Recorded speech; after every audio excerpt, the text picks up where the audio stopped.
याद रखो, याद है तो आनंद ही आनंद, और भूल गए तो बर्बाद हो जाएंगे। अब जो नहीं जानते, अभी से मेरा चैनल है उसके ऊपर ओके करो, सब्सक्राइब करो और मेरे से जुड़े रहो। की उमापति महादेव की, भागवत महापुराण की, गौ मात की, पधारे हुए सभी भक्तों की, सभी कार्यकर्ताओं की, आयोजक कर्ताओं की, राधे राधे राधे राधे।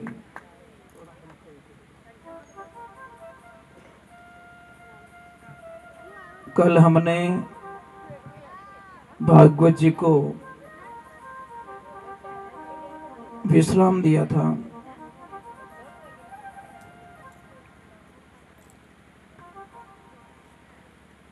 भगवान चलने लगे हैं, मंडली बनाई है और अपने मंडली का काम उन्होंने बड़े पूर्ण तरीके से आनंद ले रहे हैं।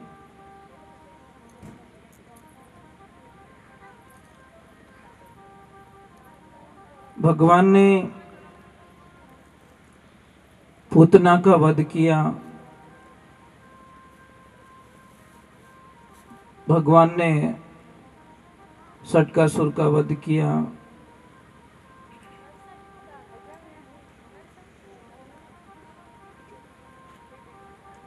एक बात हमेशा ध्यान रखना, संसार क्या है?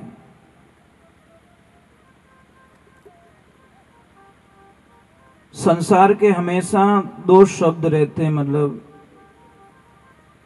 प्लस और माइनस।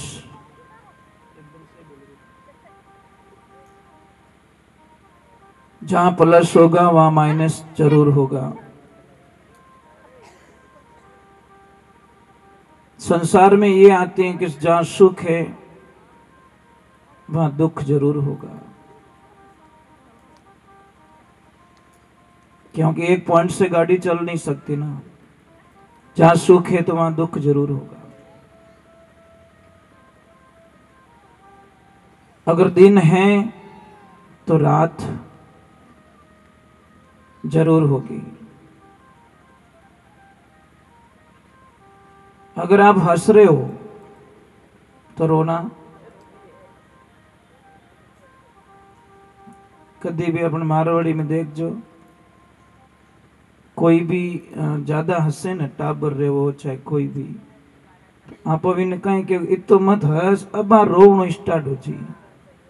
मतलब अभी तुम घड़ी पलक पहले तो थोड़ा हंस रहा है, और अभी थोड़ा कहीं कहीं देखना हंसते हंसते से प्रक्रिया रोने की स्टार्ट हो जाती है।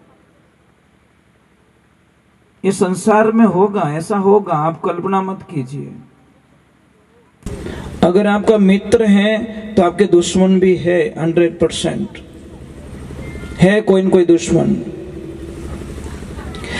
अगर आप अमीर हो तो दुनिया में गरीब भी बहुत बैठे हैं। एक जैसी परिस्थिति आपको कभी नहीं मिलेगी। एक बात ऐसी है, जो परे हैं दुनिया से, सबके विलोम शब्द है, मतलब विपरीत शब्द। एक बात बता दी, आनंद का, आनंद का विपरीत शब्द बताओ कोई। आनंद का शब्द है ही नहीं, आनंद से परमानंद बनेगा,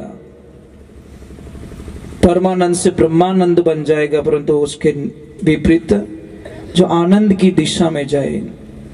तो भगवान प्रकट हुए तो सबको आनंद हुआ है। क्या हुआ? आनंद, परमानंद, ब्रह्मानंद।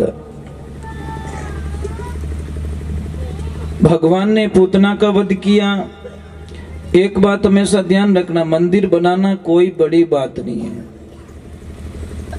2 करोड़ 5 करोड़ 7 करोड़ लगा पे कि लोग मंदिर बना देते हैं।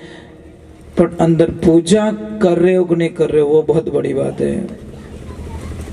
और हमने कई जगह देखा मंदिर की प्रतिष्ठा नहीं होती, नहीं उससे पहले लोग क्या करते हैं, वो ऑटोमेटिक घंटी है बाजा है उसका ऑर्डर दे देते हैं। क्यों देते? उनको पता है कि मैं यहाँ आने वाला, ये पुजारी जी जाने और ये बटन वाली मशीन जाने, ना तो कोई झालर बजाने वाला आएगा, ना कोई शंख बजाने वाला आएगा, ना कोई ये बजाने वाला आएगा, कोई नहीं आएगा। सिर्फ पुजारी जी जाने, ये मशीन जाने और उनका काम जाने। मंदिर कितने का बनाया? 5 करोड़ का। पूजा करने के लिए पुजारी जी और वो मशीन। मैं एक छोटी सी प्रार्थना कर रहा हूं, जैसे आपके कोई बुजुर्ग माता पिता हैं और बुजुर्ग माता पिता अगर घर में है, उनको कुछ नहीं चाहिए, धन नहीं, दौलत नहीं, गाड़ी नहीं, बंगला नहीं, कुछ नहीं चाहिए। सिर्फ आते भी बोल दो पापा मम्मी आप ठीक हो ना, मैं जा रहा हूं काम पे। और जाते भी बोल दो, वापस आ रहे हो तो भी बोल दो पापा आप ठीक हो ना, मैं वापस आ गया हूं। बस ये 2 चीज अगर उनको मिल जाए तो वो बोलेंगे मैं दुनिया में सबसे सुखी व्यक्ति हूं, कि आते भी मेरे बच्चे मुझे याद करते हैं और जाते भी याद करते हैं। बस जैसे आप अपने बच्चों का इंतजार करते हो, तो क्या वो याद नहीं करता कि मारो बेटो 5 करोड़ रो बंगला तो बनाई दे गयो, पण पाछो आयो ज कोनी, इन बंगला में कई करूं मैं। बस एक वॉचमैन खड़ा कर दिया बाहर, तुम जानो बंगले में घुट घुट के मरो। और मैंने आज कई लोगों को देखा है कि बहुत बड़ी बिल्डिंग बनाई हुई है, पर जो आनंद आप कट्ठी जाओ, जो आनंद प्रकृति में होता है, रोकड़ारी छाया में रेवे, ये तो आनंद दुनिया में कट्ठे मिली ज को नहीं। आप जाओ कहीं पे बहुत सारे टेंट लगा देते लोग, व्यवस्था कर लेते, पर आपने दिखी रूकड़ो बटे जान विचार करे यार थोड़ी देर अट बैठो बस। जबकि घर में सारी व्यवस्थाएं, करोड़ों का सिस्टम लगा हुआ है, पर जो नेचुरली होता है ना, आज हमने मनुष्य का सबसे बड़ा दुश्मन बन चुका है। प्रकृति का विनाश कर रहे हैं हम लोग, पेड़ पौधे काटे जा रहे हैं, जमीन में गड्ढे गड्ढे किए जा रहे हैं, सिर्फ अपनी सुविधाओं के लिए। पहले क्या था? हरे भरे जंगल, बहती हुई कलकल नदियां, झरने, कितना आनंद था। गाय कहां से भूखी नहीं आती, थोड़ी देर घूम के आती तो गाय तृप्त होके आ जाती। आज गाय नजदीक नजदीक में जाती है तो शायद उसको क्या मिलता? कुछ नहीं मिलता साहब। सबसे ज्यादा नुकसान मनुष्य ने पहुंचाया है प्रकृति को। कितनी पेड़ पौधे काट लिए। आप कभी जल देवता की पूजा करते हो? जल के लिए कभी आह्वान करते हो, यज्ञ करते हो कि नहीं जल नहीं होगा तो कल नहीं होगा? क्या कभी शुद्ध वायु के लिए यज्ञ किया? आपने प्रार्थना की कि नहीं मैं शुद्धिकरण के लिए यज्ञ करूं? घर के लिए यज्ञ करते, मंदिर के लिए यज्ञ करते, उसके लिए यज्ञ करते। शुद्ध हवा के लिए यज्ञ क्यों नहीं करते? कि नहीं शुद्ध हवा नहीं होगी तो मैं जीऊंगा कैसे? प्रदूषण हो जाएगा। ये सारी चीजें हमको समझनी पड़ेगी। और सतयुग में इसीलिए लोग सुखी थे, क्यों? कि शायद ये व्यवस्थाएं नहीं थी, प्रदूषण बिल्कुल नहीं था, बीमारियां 90% लोगों को बीमार नहीं होते थे। और जीवन कितना था सतयुग में? सतयुग की उम्र थी 17,28,000 वर्ष, और लोग कितना जिंदा रहते थे? 1 लाख वर्ष का एवरेज था। कितना? 1 लाख वर्ष तक वो जिंदा। आज भी देखिए, आज की तारीख में भी, इस कलयुग में भी सांप शायद 1000 साल तक जीता है। अगर उसको कुछ ना हो, बीमार ना हो, कोई मार ना दे, तो वो 1000 साल तक जिंदा रहता है। और कछुआ शायद 300 वर्ष तक जिंदा रह सकता है। अगर कुछ ना हो, एक्सीडेंट ना हो, कोई बीमारी ना आए, कहीं पे कोई चोट ना लग जाए, तो 300 साल तक इस कलयुग में भी कछुआ 300 साल तक जिंदा रह सकता है, सांप 1000 साल तक जिंदा रह सकता है। परंतु एक बात का ध्यान रखना, सांप 1000 साल जी के भी जो नहीं कर सकता, कछुआ 300 साल जी के भी वो जो नहीं कर सकता, हम 50-60 साल की उम्र में कर सकते हैं। ये मनुष्य के पास में सबसे बड़ी ताकत बताई गई शास्त्रों के अंदर। जो 300 वर्ष में वो नहीं कर पाएगा, जो 1000 साल में सांप नहीं कर पाएगा, वो हम लोग सिर्फ 50-60 साल की उम्र में वो कर सकते हैं। पर रास्ता बदलना चाहिए, हमारी पॉजिटिविटी सोच होनी चाहिए। क्या नहीं कर सकता इंसान। तो सतयुग में उम्र 1 लाख वर्ष की, उम्र भी बहुत थी, 17,28,000 वर्ष। उसके बाद में घट गया थोड़ा, त्रेता आ गया। और त्रेता में कितनी उम्र हो गई? 10,000 साल की। 1 जीरो हट गया, कुल मिला के लाख से 1 जीरो निकल गया। 1 जीरो निकलते 90 साल का लॉस हो गया।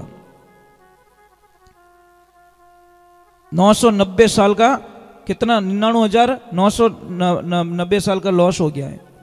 अब देखिए उनकी उम्र थी 12,96,000 वर्ष। अब आते द्वापर युग में, जिसमें भगवान पधारे द्वापर में। द्वापर का अंत था और कलयुग का आवागमन था। उस संधि काल के अंदर भगवान का आगमन हुआ है। तो 8,64,000 वर्ष द्वापर की उम्र थी और उसमें जीता था आदमी कम से कम 1,000 साल तक। और अब बड़ी मेहरबानी हो गई कलयुग की, 1 जीरो और हटा दिया। 1000 से 1 जीरो हट गया, पीछे बचे 100। अमो की कोई भाग्यशाली इन आंकड़ा ने पार करे, बड़े नसीब वाले होते हैं जो संसार की जो ये दिखावा होता है ना, भौतिकता, इससे थोड़े अलग हो जाते हैं। मैंने आपको प्रसंग में बताया थी ताकि हमारा जीवन सिर्फ दिखावे में बर्बाद हो जाएगा, हम कुछ नहीं कर पाएंगे, बदलाव हमारे अंदर कुछ नहीं आएगा तो कोई मतलब नहीं है। हमने भोजन प्रसाद बना दिया है, थाली में आ गया है, जब तक आप उसको नहीं झीमोगे तब तक आपको ध्यान रखना आपकी भूख मिटने वाली नहीं है। मैं कथा सुना रहा हूं, कथा सुनने के बाद में भी अगर आप में कोई अंतर नहीं आएगा, आपकी दिनचर्याओं में कोई चेंजिंग नहीं आएगी, कोई बदलाव नहीं आएगा, तो शायद मुझे लग रहा है कि ये हमारे 7 दिन बेकार चले जाएंगे। हमारी भाषा का शुद्धिकरण होना चाहिए, हमारे विचारों का शुद्धिकरण। अरे भाई जो आगे हो गया उसको छोड़ दीजिए आप, हम तो आज से ही काम स्टार्ट कर दे तो भी काम हो जाएगा। इसलिए कहा कि काल करे सो आज कर ले, दिन नहीं आवे हाथा, लक 84 झाई पड़ेला भोगेला दिन और राता। हमको बहुत सारी समस्याओं का सामना करना पड़ेगा, राधे राधे बोलना पड़ेगा, ऐसे काम चलने वाला नहीं है। आप अटी इतनी कंजूसी करो तो घरे कितनी कंजूसी करता रहो। अच्छा घरे कौन कौन बोलो राधे राधे के अटी मेल जाओ बाप जी रेटे, अटू लियो और बट मेल तो बाप जी अटी छोको आगो मारू को उपड़े नहीं हो तो राधे राधे भारी गणु नाम कहीं वारे कृष्णा वाह। टाबर फेल की कर रहे, स्कूल में पढ़े जीते याद रखे, गेट में यहाँ भूल जाए, पछे परीक्षा में लावे बढ़िया नंबर। वही हिसाब है महाराज, अपनी जिंदगी रो वही हिसाब है कि आप याद है तो आबाद है और भूल गया तो बर्बाद है। बस ये सूत्र याद रखो, याद है तो आनंद ही आनंद और भूल गए तो बर्बाद हो जाएंगे। करोगे वाह, बढ़िया बढ़िया, कभी लड़ाई तो नहीं करोगे वाह भाई। इस जबान को झगड़ा करने के लिए तो नहीं दिया, इन काम में अच्छो बोलनो, मीठो बोलनो, बढ़िया बोलनो। जबान और दांत के बीच में थोड़ा कुछ कहा सुनी हो गई। जबान ने दांतों से कहा कि भाई तुम 3200 मेरी लाज रखना, तो दांतों ने बोला हम कैसे लाज रखें कि जब मैं बोलूं बाहर निकलूं और आप ऐसे हो गए, जॉइंट हो गए, तो मैं आधी अंदर रह जाऊंगी, काट दोगे मुझे। दांतों ने हंस के जवाब दिया कि भाई थारी लाज तो मैं रोज ही रखा, पर मारी लाज तू राखजे। कि कैसे? कि लपड़ लपड़ करे तू, गालियां बोले तू, खराब बोले तू, और बोल ऑफिस में बैठ जान कि गुस्सा मुंह को ठोके 3200 नहीं बाहर कटा दे। ये जबान जन्म से होती है, दांत बाद में आते हैं। जन्म से लगाकर एंड तक जबान साथ में रहती, क्योंकि लचीली है। और दांत शायद मन लागे अंतिम स्टेशन माते पाचे आपकी रवानगी कर ले। आवे 2-3 शायद 12 महीना 2 साल में आना स्टार्ट होते हैं, और शायद अंतिम स्टेशन पे जब जाते हैं वापस आया ज्यों पाछा कर दे भगवान, दांत पाछा ले लेके, बस ये तेरे पास थे ही नहीं, आया तब नहीं था, अब जा रहा है तो ये भी तेरे पास रहने वाला नहीं है। तो जिंदगी में ध्यान रखें, हमको अच्छा रहना, बढ़िया बोलना, मीठा बोलना है। राधे राधे, थोड़ा जोर से भाई, 2 दिन तो परेशान और करूंगा। पछताने कोई आइन घरे नहीं कहे कि भाई राधे राधे बोलो नहीं, दाता राधे राधे बोलो नहीं। पर एक बात का ध्यान रखना, हम चले जाएंगे, मैंने पहले ही बोल दिया कि हमारे शब्द यहीं रहेंगे, इनको ले जाने वाले नहीं है। जब कभी भी यहाँ से निकलो तो यहाँ तो बोल देना कि यहाँ पे कोई आया था, कोई पागल राधे राधे बोलाने वाला, परेशान करता था, हर 5 मिनट बाद में बोलता था राधे राधे बोलो, हर 5 मिनट रोती फिर राधे राधे। क्या करे, रह भी नहीं सकते न उसके बिना, श्वास के बिना नहीं रह सकते। तो भगवान को बहुत सारी समस्या बालपण में आती है। आप क्या सोचते हो कि आप में ही समस्या है? अरे जब हम भगवान के कथन पढ़ेंगे ना, तो आपकी समस्या तो 1% उनके सामने नहीं लगेगी। कितनी मुसीबत में उन्होंने जीवन जिया, जन्मते ही उनको अपने माँ बाप का साथ छोड़ना पड़ा। इन्नो मोटो दुर्भाग्य कहीं वे सके महाराज। एक तरफ हम भागवत सुनते हैं, फिर हमारे दुख का रोना रोते हैं, तो बहुत बड़ा कष्ट होता है महाराज। जन्मते ही मेरे प्रभु को शायद दूध तक नहीं मिला, और उसी टाइम में मेरे प्रभु को अपने माता पिता को छोड़ के दूसरी जगह जाना पड़ा। ये तो दुख तो आपा में नहीं पड़ियो, इतना कष्ट तो नहीं पड़ा हमारे में, फिर किस बात का रोना। और बटी कटे शांति भाई, वहां पे भी कहां शांति है, रास्ते में भी बड़ी मुश्किल से रास्ता मिलता है, अंधेरी रात होती है, फिर जाते भगवान, वहां पे भी कहां शांति है। पुतना चली जाती है मारने के लिए, सटकासुर चला जाता है मारने के लिए, कितने कितने राक्षसों को बालपने में भगवान ने भेज दिया मारने के लिए। आप सोचते हो भगवान का जीवन बहुत अच्छा रहा होगा? भगवान श्री राम के जीवन को देख लो,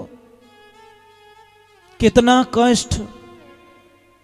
पिताजी को ये भी नहीं बोल पाए कि पिताजी मुझे वनवास क्यों दे रहे हो, कुछ नहीं बोला, सिर्फ इतना बोला ये मेरे पिताश्री का वचन है, बस निकल गए वन को। हरे कृष्णा वाह। अब भगवान ने अपने जीवन को जी के बताया, हमारे को खाली पाखर फॉर्मलिटीज करके नहीं बताई, जीवन जी के बताया। देखो मैं अंश अवतार होते हुए भी, भगवान का अंश होते हुए भी मेरे में भी, इसीलिए किसी ने लिखा समय का खेल निराला भाई, समय का खेल निराला, समय के आगे झुकना पड़े, चाहे कितना बड़ा बलवाना, झुकना पड़ेगा। कभी फीलिंग मत करो, दुख आए तो भी प्रभु का प्रसाद। और भगवान को एक देखा, कृष्ण को आप देखते होंगे, कृष्ण लीला देखते होंगे या कुछ भी टीवी पे, आप हमेशा देखिए वो मुस्कुराते रहते हैं। बस सबसे उनका मेन पॉइंट्स देखिए, इतनी मुसीबत फिर भी मुस्कुरा रहे हैं। मीरा भाई तो यहां तक लिख दिया, हरि सोहनी सूरते मोहनी मूर्ते गुगर वर्णा केस। वाह भगवान, क्या लीलाएं तेरी, बस तेरे बिना नहीं रह सकती। सोहनी सूरत मोहनी मूरत गुगर वर्णा केश। के भाई मीरा गिरधर नागर, तू मिलियो कर नटवर रो वेश, घड़ी नहीं आवड़े रेश, मारा कृष्ण कन्हैया तू जाई वस्यो प्रदेश। मारे भगवान वाह।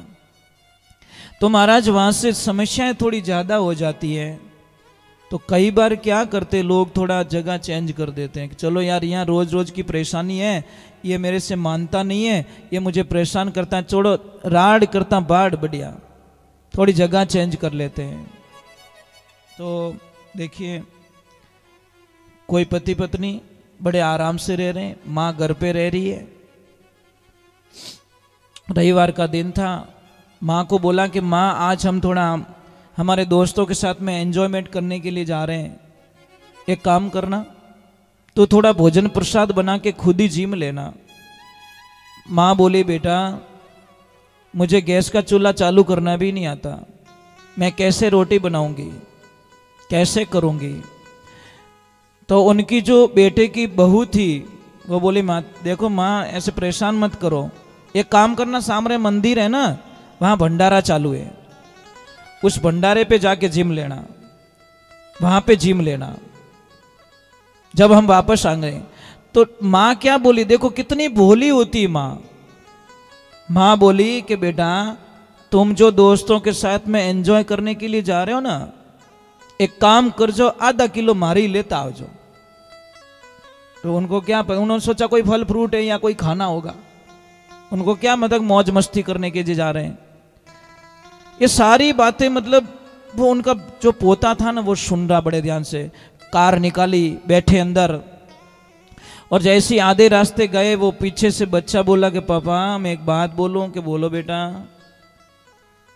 मैं बड़ा हूंगा बहुत पैसे कमाऊंगा। पापा बोले बहुत बहुत धन्यवाद बेटा, बहुत बड़ा प्लान है तेरा। पापा मैं एक बहुत बड़ा बंगला भी बनाऊंगा।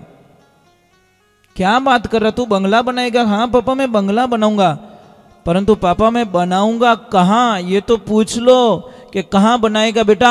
कि मैं एकदम मंदिर के सामने। कि क्यों बेटा? कि मैंने आज ही प्लान बनाया है, जब तुम बूढ़े हो जाओगे मैं और मेरी पत्नी एंजॉय करने के लिए जाएंगे, सामने कोई मंदिर होगा तो कम से कम तुम भूखे तो नहीं मरोगे, कम से कम भूखे तो नहीं मरोगे। इतनी तो आशा है, मंदिर जहां सामने होगा कुछ तो खाने को तुमको मिल जाएगा, क्योंकि हम तुम्हारी परवाह करने वाले। वो तो गाड़ी बटूच पाची फेरी के तो एडवांस में प्लान बना रही है। वो वापस आए दोनों पति पत्नी, माँ के चरणों में गिर पड़े। माँ आज के बाद दोस्त की दुनिया छोड़ सकते हैं, पर तेरे चरणों को छोड़कर हम कहीं नहीं जाएंगे। घर में देवी बैठी वो दुखी और हम किसी के साथ में मजाक कर रहे हैं, ये संभव नहीं हो सकता।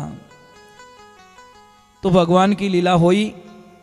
थोड़ा सा मतलब नंद बाबा को अटपटा लगने लग गया कि नहीं अभी ये जगह छोड़ देनी चाहिए, और छोड़नी भी जरूरी है। इसके बीच का एक कथन आता है कि भगवान थोड़े बड़े हो जाते, थोड़ी जिद करने लग जाते हैं। माँ मैं गाय चराऊंगा, माँ मैं गाय चराऊंगा, माँ मैं गाय चराऊंगा। मैया मना कर देती, बेटा अभी तू छोटा है, बलराम जी जा रहे हैं। तो अभी बहुत सारी जिद कर लेते हैं।